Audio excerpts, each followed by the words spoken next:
And I was with people in Harlem who had lived with Malcolm X. That was only 12 years after he died. I mean, these are people that went, that was where they went and heard the khutbah.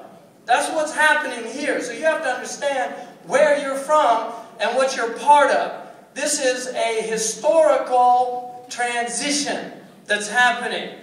Islam at that time was an African-American phenomenon with a certain level of immigrant coming into the scene. But Islam was very much an African-American phenomenon in the United States.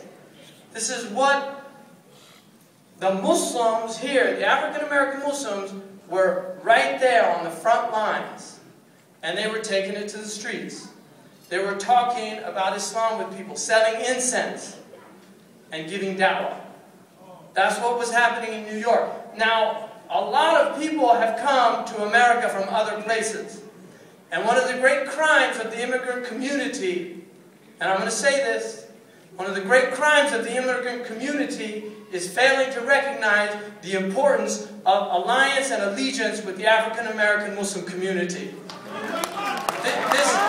This is something that we all have to be aware of. You see, because you can't say to an African-American, go back from where you came from. Alright? Right here from the start. In fact, long before many of the white people walking around, because they came later. We're talking about 500 years. This is when it begins. So it's very important for people to recognize that an allegiance with the African-American Muslim community is only going to strengthen the Muslim community in the United States of America. There's no other way to strengthen this community.